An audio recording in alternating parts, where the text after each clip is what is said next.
in today's video, based on over 5,000 data points, we're going to be telling you what players you should be buying or selling in Dynasty football. And honestly, this is the season of buying and selling in Dynasty football.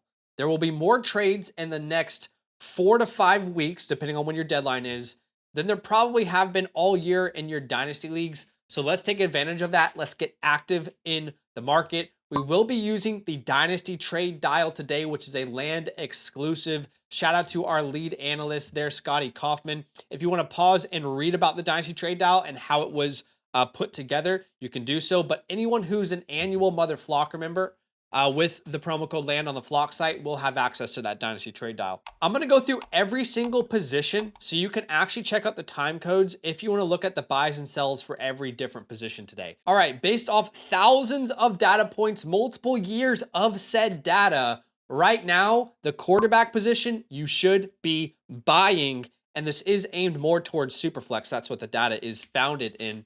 But I want to talk about quarterbacks that I like buying right now in Dynasty leagues. Starting off with Jayden Daniels. And look, I said this all last offseason with Rashee Rice. I'm going to say it again in the offseason with Malik Neighbors. That's for a different video. But I'll say it again with Jayden Daniels. Always, please, always buy elite assets with the injury discounts. Guys, genuinely, think about it for a second. Imagine you could buy 24-year-old Lamar Jackson at a discount, because that is essentially what you're going to be able to do here with Jayden Daniels. Okay, I love Drake May just as much as the next guy, but right now, Drake May is a tier 2 asset on KTC, the 5th overall player in KTC's rankings. I mean, a lot of people are going to argue he's the 101, the 102 in Dynasty startup drafts this year. Where is Jayden Daniels? Is he tier 3? No, he's not tier 3. Where is he on KTC? You'd have to scroll all the way down to 16th. Jayden Daniels, tier 6, has drastically lost value over the course of this year. Obviously, all that having to do with his injury. His value has drastically gone down since September, October, November. And I just think that the Dynasty community is overreacting a little bit too much to this injury. And what I'd love to show you guys to emphasize this point is Drake May's season this year on the right-hand side and Jayden Daniels' rookie season on the left-hand side. Again, 2024 versus 2025. Why am I doing that? I'm trying to show you how valuable Jayden Daniels has already shown you who he is. All right. And you're going to get him at a discount. As a rookie, Jayden Daniels averaged 22 points, a quarterback 4 overall. Right now, Drake May dominating the 101, 102 for people in Dynasty startup drafts, 20.8 points per game. Right now, you can get Jayden at the discount. You can see, obviously, passing yards per game. Drake May is a better passer of the football, but Jayden Daniels, a lot of his value comes from the rushing side of things. So do not discount Jayden Daniels because of the injury. You're going to regret it later on. This is not a hate on Drake May. It's just simply telling you like, hey, go buy the Jayden Daniels discount. So here are some real trades that have happened on the Flock site that I think are very advantageous for the Daniels owners. These are all super flex trades. Someone got Daniels and Sutton for Benson and Genty. I love that. Obviously, Genty and Daniels being the big pieces there, but you would rather build around Daniels long term. I would at least. Someone got Jayden Daniels and Garrett Wilson, and they got that from Jared Goff and A.J. Brown owner. And I guarantee you this is a team that bought Jared Goff and A.J. Brown that is wanting to contend right now. Now, of course, that's unrealistic in a lot of your leagues, but try and go after the contenders who have Jayden Daniels and need someone they can rely on. Last one I'll show you here. Someone sent away Tua and CeeDee Lamb for Jayden Daniels, likely a first and a second. Now, of course, not all these deals are going to be able to be done in your leagues, but the point is go buy him right now. Okay, the second quarterback I would like to buy, and I have a lot of confidence in this one as well, that is Brock Purdy. Did we somehow forget that Kyle Shanahan and the 49ers have already committed to Brock Purdy as their long-term starter? $53 million per year has been promised to the quarterback. He is right there with Jared Goff, Justin Herbert. He's making the same amount of money as the Loves, the Burrows, the Allens, the Daks. Well, Dak is just in a different stratosphere, but he's right in that category. He's making more annually than Justin Herbert, Lamar Jackson, Jalen Hurts. The Niners have committed to him long-term. And let's not forget that he's been an incredibly serviceable quarterback too in Superflex leagues since entering the NFL. Remember, In 2023, averaging over 18.4 points per game. In 2024, over 17.5 points per game. Back-to-back years where he finished as a top 10 quarterback in fantasy football. Incredible. Again, go by the injury discount. Right now, averaging 17 points per game in only 2 games played. He is going to be back. He's going to be healthy at some point, and he's going to be a part of a great offense. Here are some trades that have happened in real leagues, according to our database. Someone sent away Matthew Stafford and David Montgomery for Brock Purdy. I like that. Someone sent away Kyler Murray and a second for Brock Purdy. Last one here, Brock Purdy was bought for a first and a third. I like those prices in Superflex leagues. Okay, Kyler Murray, we talked about him just there, but I think he's a very affordable, cheap Superflex buy if you're a one-year punt or you're looking to contend next year. Think about how many teams in the NFL have a quarterback need. The point is, he will start for another NFL team if the Cardinals move on from him, in my opinion. I mean, think about it. The Jets, they have nobody. Yes, they could go to the draft, or if there's a player they fall in love with, that's not a quarterback, they could go after Kyler Murray. How about the Browns? They desperately need someone at quarterback if they don't like a rookie in this year's class. How about the Steelers as a long-term answer after Aaron Rodgers? We'll see how that relationship starts to unfold. How about the New Orleans Saints, who desperately need a starter? The Carolina Panthers, who might be the most suited team to Kyler Murray because Bryce Young's clearly not the answer. I know they're both short quarterbacks, but he could start for the Carolina Panthers. How about the Las Vegas Raiders, who Geno Smith clearly doesn't look like the long-term answer? Again, we can all be on the same page that Kyler Murray is not an elite quarterback. He's not some special name.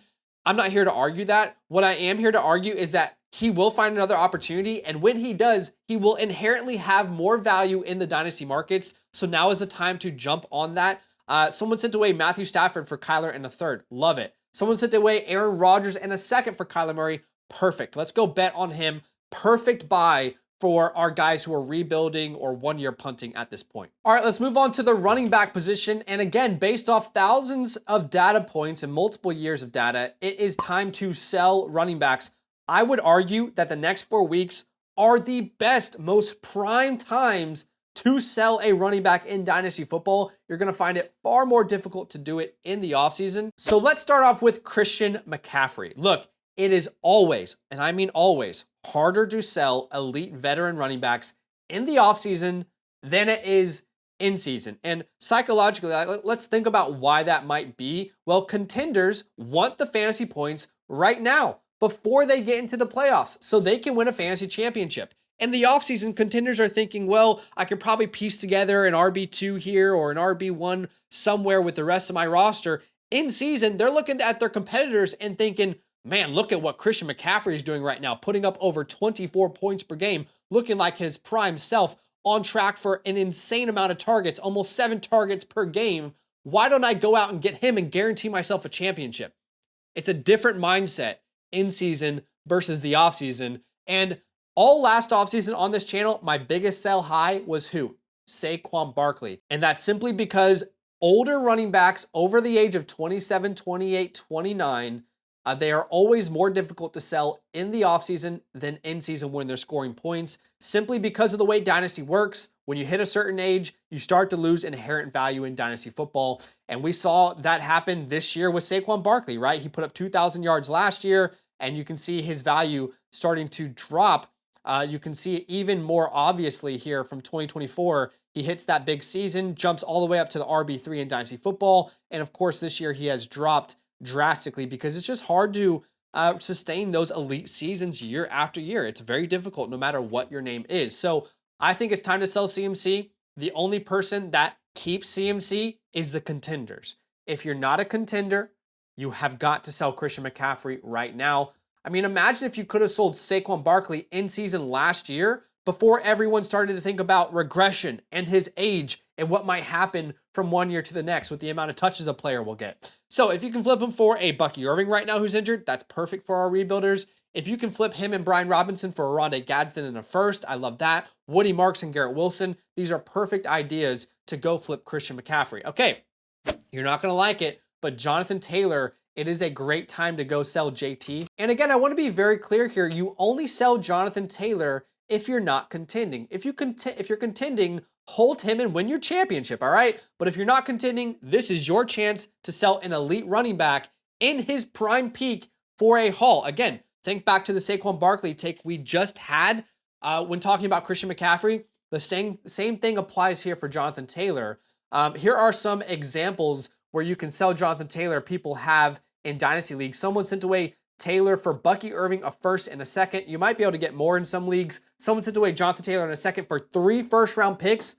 If you're not a serious contender, those 3 first-round picks are going to be more valuable to how you rebuild your team than Jonathan Taylor. Someone sent away Jonathan Taylor for CeeDee Lamb. Perfect if you are a rebuilding team and wanting to build around a wide receiver more than a running back long term. Look, what he's doing right now is ridiculous. It's historic. Over 27 points per game is genuinely ridiculous. He's perfect, and he's still got plenty of years left, but this is probably going to be his best season ever in fantasy football. Very rarely do you ever see someone repeat a 27 point per game season. So go take advantage of that now if you're not in a contending mode.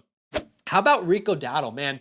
Rico Dowdle has been a really fun story in fantasy this year. I'll be honest with you, I did not see this coming. I'm not going to lie to y'all and be like, yeah, I totally saw Rico Dowdle taking over Chuba Hubbard's job as a 1-year contract in Carolina. No, I would just be talking straight out of my ass if I said that. But this year, averaging almost 15 points per game.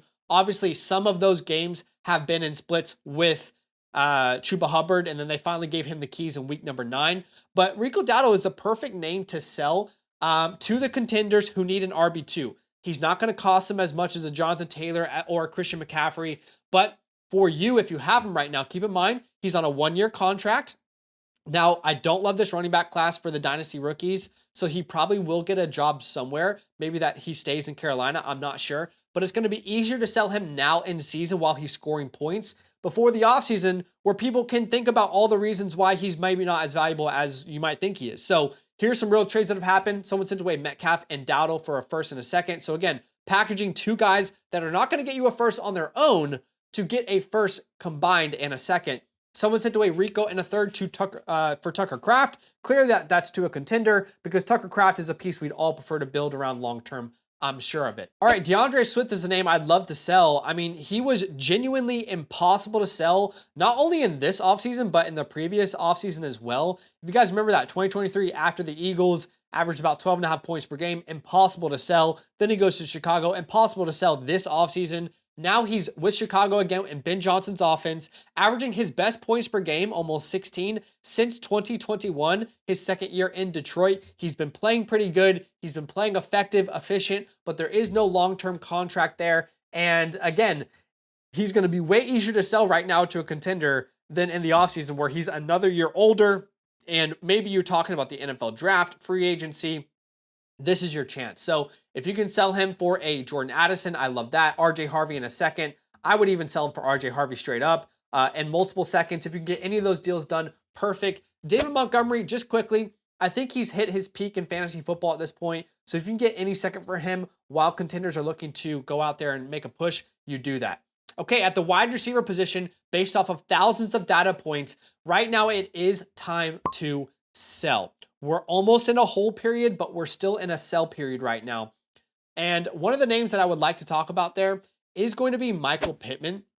And this is not an anti-Michael Pittman take at all whatsoever. He's actually had a very, very good season. He scored so many touchdowns this year with, Daniel Jones coming out here and being the quarterback. He has a touchdown in week 1, 3, 4, 5, 7, and 8 this year. He's been dominant. He is top 5 in touchdowns amongst wide receivers, averaging 15 points per game, right back to his 2023 status. Now, why am I looking to sell him? Well, number one, he's going to get up there in age each and every year. There's a lot of mouths to feed in Indianapolis with Josh Downs, Alec Pierce is starting to break out. Tyler Warren is the truth. And those touchdowns are just not as sticky. So if he's not able to keep getting touchdowns the way he has in the first half of the year, he's going to have a hard time sustaining what he did in the second half. So if you can somehow package him and get a Garrett Wilson like this guy did, that's beautiful for long term. If you can do the pick swap that we love to do, where you send Pittman in a second for a first, beautiful. Someone did that in one of their leagues and someone else got a first. I've seen plenty of people get 2026 first round picks for Pittman, and it's definitely from contenders. How about Devontae Adams? Devontae Adams was our favorite buy for contenders in the offseason. And now I'm telling you, if you're not contending, it's a great chance to sell Devontae Adams. By the way, We had plenty of wrong calls, but Devontae Adams was definitely a right call for us this offseason, averaging almost 17 points per game with the Rams, the wide receiver 7 so far through 10 weeks of football.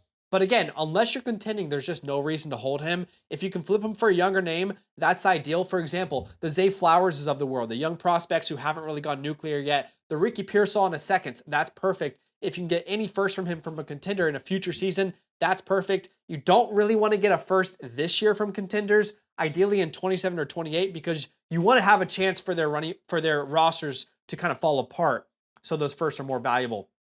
Troy Franklin, look, I was a big Troy Franklin guy coming out of Oregon. A lot of you guys will remember that. I like Troy Franklin, but I think now is an opportune time to sell. The reality is he is just getting so many targets. The catch percentage is very, very low. 4.2 receptions, 7.3 targets per game. He's getting a high percentage of targets, not catching a high percentage of those targets. And I just think ultimately the efficiency is just not there. And long term, I don't think he's going to be a staple in a Sean Payton offense. So here's a example of someone getting Jaylen Warren. Another example of someone getting a second round pick. Okay, I know it's technically time to sell receivers, but here are two guys that I would love to buy right now, starting with Luther Burden. Is there a breakout incoming? I can smell it. The DJ Moore injury, he's starting to get more snaps from Olamide Zaccheaus.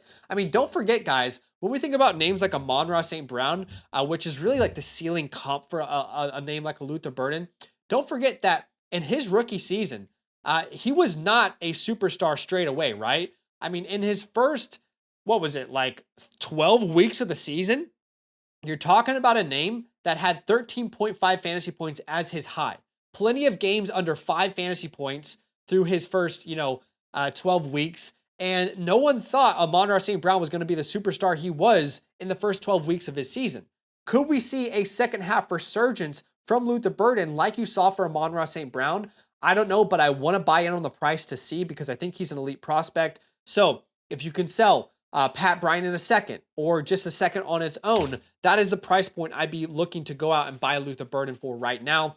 And Jaden Higgins, same type of idea. There are plenty of signs that a breakout could be incoming. Once Xavier Hutchinson, who I loved at one point, and Braxton Berrios are eliminated from this receiving attack, Jaden Higgins could be a big part of it. So can you sell Alvin Kamara for him? Can you sell Aaron Jones for him? These veteran running backs that, only contenders really want. If a contender right now has Jaden Higgins, go buy him. If you want an in-depth breakdown of your team with customized trade targets, players to buy, sell, hold, then get your team playbook today by either becoming a yearly Mother Flocker member with the promo code LAND or by going directly to the Flock store, regardless of what promo code you're on. And if you want it done live, make sure you get the live tier. Those links are in the pinned comment. Okay, let's go to the tight end position. The tight end position is really tricky because depending on your format, if it's tight end premium or not, people could completely not care about the position, or it could be very important. Right now, we are entering into the sell period. There's not a very big buy period for tight ends anyway, historically, but here are two names that I think you should go out and sell if you can. Jake Ferguson. Honestly, it's genuinely impossible to sell tight ends like Jake Ferguson in the offseason. Anytime they show any signs of life, I mean, that is your chance to go out and sell said names. Jake Ferguson, let's go ahead and look at his career, right? He's having a career year, did sign the long-term contract, but 3 years into the NFL, his best point per game season was 10.4. Now in 2025, he's having a 14.3 point per game season. Again, remember, a lot of that happened when CeeDee Lamb was sidelined. So here's an example where someone sent away Jake Ferguson for Woody Marks in a second. That seems like a lot, to be honest, but it depends on if it's a tight end premium league or not. But I would sell Jake Ferguson for a Woody Marks or a second on its own. Go see what deals you can get. George Kittle, same idea we talked about earlier with Saquon Barkley. Anytime you can sell a veteran who is producing, putting up big numbers, you go out and do it. Obviously, ideal scenario here is getting a first-round pick. I don't think that's very likely in most leagues unless there's a tight end premium, but go and see what sort of young players you can get with a second-round pick. A second-round pick and a young, promising, unproven second, rookie is ideal. But guys, I appreciate you watching the video. Do me a favor, hit the like button to show some love. Subscribe if you found any value in the video, and I'd love to hear your thoughts down below. Again, if you would like to gain access to the Dynasty Trade Dial, as well as a team playbook where we review your Dynasty team, rankings, etc. We're going to release our rookie report here soon for the 26 class. Then you can become an annual Mother Flocker member with the promo code LAND. You'll hear about that more in the outro, but thanks guys for watching the video. See you next time. Love. If you're thinking about supporting us in this economy, that's big love, and you deserve love in return. So for every yearly Mother Flocker member who uses the promo code LAND, we're giving out a free team playbook, our 2025 rookie report, access to all premium tools, free site vouchers, and of course, a huge thank you from the LAND crew. You're far too kind. That's love.